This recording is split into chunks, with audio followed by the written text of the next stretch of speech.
The fourth quarter of 2020 brought with it many messages of hope for the future. You're watching the NNC 2020 Year in Review. I'm Fredicia Liebert. In 2020, the Nevis Island administration addressed how it can modify its operations during a pandemic to ensure that the island's older persons are not left behind. The COVID-19 pandemic has shown us the need to have multidimensional and functional systems in place to protect the lives of our older populations, who have unfortunately been the most adversely affected age demographic. Our seniors continue to be cared for with regular visits by community caregivers, both physically and by telephone. On October 6th, the Ministry of Agriculture held a forum to formally report to the sector stakeholders on the ministry's accomplishments in the third quarter of 2020 and its plans for the last quarter of 2020.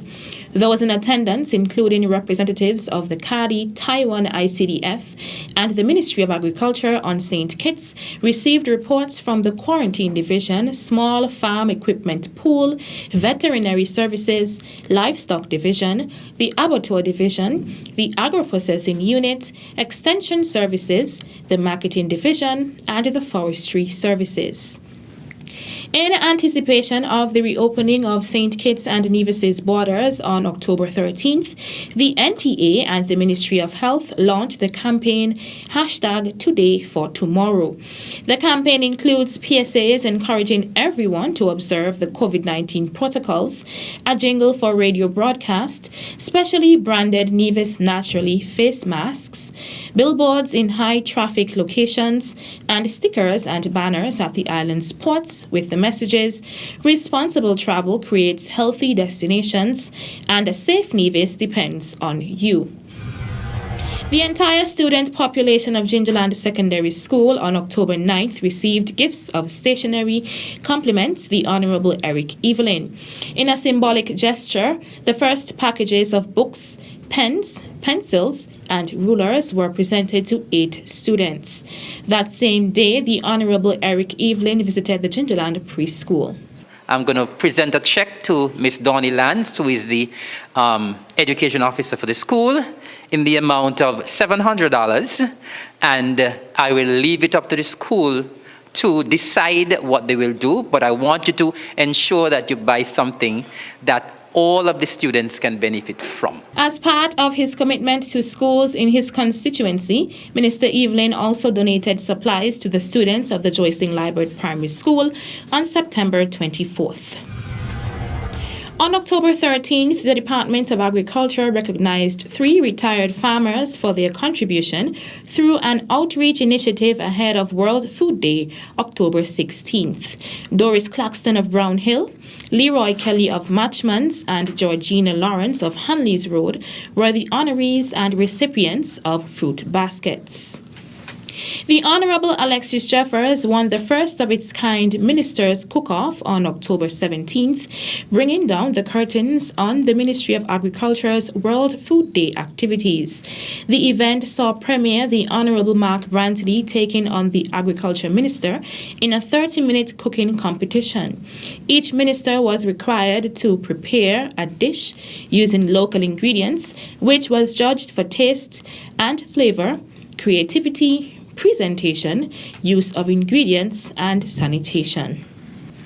The Department of Gender Affairs facilitated 2 business boot camps in 2020 with the hope that the 28 participants will be able to improve on their business operations or be equipped with the necessary skills to bring their business ideas to reality. The opportunity is yours. Whether you're going to come here and waste your time or you're going to come here, learn something, and actually put it to greater use. Learn fast, work hard, keep the communications open, work together. Once again, congratulations to each and every one of you. In October 2020, the Ministry of Education introduced an additional foreign language to students in Nevis. We were able to secure the services of a Miss Chen, who is a certified graduate teacher. She would have received her college degree in teaching Mandarin as a second language. And through a partnership with our good friend the Taiwanese, she is here on Nevis, and she is working in our 2 public high schools to pilot a project to start teaching our students here on Nevis that Mandarin. A new milling machine was procured by the Public Works Department in October. It is expected to assist the department's road crew to meet the demands for road construction and repairs on Nevis. There is a lot of work for that piece of machinery to be done, and throughout the various villages, Mr. President, we continue to see the need for improvement in the road structure, and we are hoping that we will be able to meet those demands. Significant preparatory work was done at the Vance W. Amory International Airport in anticipation of the October 31st reopening of the Federation's borders, which had been closed since March owing to the COVID-19 pandemic. We have constructed a health facility that includes a waiting room, a lab down in the Duffin area, health offices and restroom facilities. That would be the first checkpoint when you land here at the Vance W. Amory International Airport. What's happening behind me right now is the construction of that facility. Its estimated completion will be in time for the borders opening, and it will be fully functional. A grand opening ceremony was held on October 27th to officially open the Department of Social Services Yes to Success Skills Training and Diversion Site, a first-of-its-kind facility in St. Kitts and Nevis. How did we get here? Our Minister Evelyn's commitment to youth development. He embraced this program from the minute he stepped into office. He has been and continues to be a stalwart of youth and community work. As such, although the program itself had already started, when we needed infrastructural setup, NIA funds were allocated for this construction. On November 5th, the Honorable Hazel Brandy Williams gave the assurance that her ministry continues its work to regularize the salaries of its healthcare workers. Of last month, the nurses, some 70 plus nurses, were able to receive their long overdue salary upgrade. We would have already regularized the salaries of the nursing attendants. We have now looked and taken care of the nurses. The next tranche will be looking at the nursing assistants, the non-established worker, and the non-established workers. On November 12th, the Ministries of Health and Gender Affairs, Agriculture, and Social Development partnered with AICA to donate grow boxes to vulnerable families as a means of encouraging them to save money by engaging in backyard farming. On behalf of me and the other recipients, we'd like to say thank you very much. As for me, I was planning on giving up on backyard farming. The monkeys was taking my crops, and the soil is very hard in Brown Hill, trust me. So I gave up. But now I'm going to go back into it and really put effort into it. Following the commissioning of a water filtration system at the Nevis Water Department's well at Hamilton, as of November 13th, the department is harvesting some 309,000 gallons of potable water per day. Thus far, we have treated some 5,908,784 imperial gallons of water,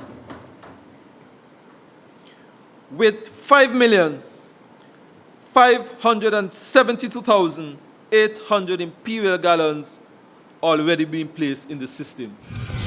Representatives from the Financial Services Regulatory Commission and Inland Revenue Department on Nevis were named to an international tax unit set up within the Office of the Comptroller of Inland Revenue in St. Kitts and Nevis in November. The team of 11 officials drawn from across the federal government and the NIA includes Heidi Lynn Sutton, regulator at Nevis Financial Services, Rhonda Nisbet Brown, Senior Legal Counsel, Joan Brown, Principal Assistant Secretary in the Ministry of Finance, Neva Manners Limonta, Deputy Comptroller of the Inland Revenue Department on Nevis, and Janisha Daniel, Audit Manager of the Inland Revenue Department. an initiative dubbed Art in the Park to showcase the talent of local artists, got underway in November as part of the Penny's Beach Park project. The construction of the park commenced in August, and it is expected to be completed by the end of 2021. It will include a visitor center, jogging trails, picnic area, lawn amphitheater, parking lots, and a large open central space for hosting major events. Invited guests received a tour of the Newcastle Police Station and Fire Unit when it was officially opened on December 3rd. On the ground floor, you have the corporal office, inspector's office, sergeant's office, secretary office, a lobby, laundry, lunchroom, interrogation room, recreation room, processing room, 2 holding cells, 3 bathrooms. On the first floor of the police station, you have all living quarters, a kitchen, dining area, a deck. And the fire station end of it, on the ground floor there is open recreational lounge, 2 offices, interrogation room, fire truck garage, and also on the first floor you have living quarters, a deck, kitchen. Effective December 3rd, Patrick Howell of the NCDF was tasked with the general supervision of the UNESCO Safeguarding of Intangible Cultural Heritage project. Howell, the Nevis focal point, will steer the island's team, which will be seen in communities conducting interviews and research, whilst fostering a partnership with the constituents. Premier and Minister of Finance, the Honourable Mark Brantley, presented a tax-free budget for 2021 at a sitting of the Nevis Island Assembly on December 8, 2020. The budget for the upcoming fiscal year is set at $237.2 million. We have allocated the amount of $174.9 million to recurrent spending, representing 73% of the total budgeted expenditure.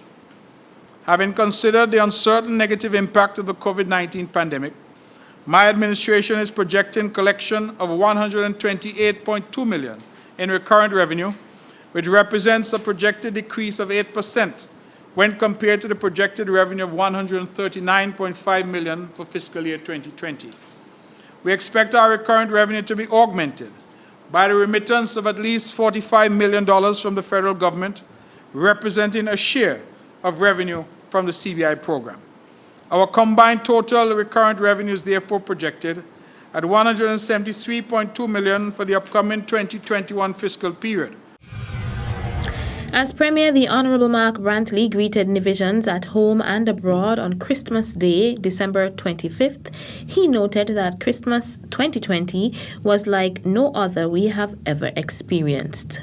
It must surely be remarkable that with the untold death and destruction seen across the world from COVID-19, we of these precious lands of St. Kitts and Nevis have not seen any hospitalizations or deaths due to this deadly virus.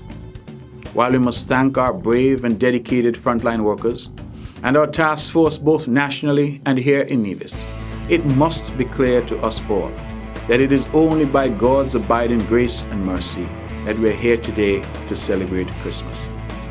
Thank you for joining us on this trip down memory lane. Happy 2021 from all of us here at the Department of Information.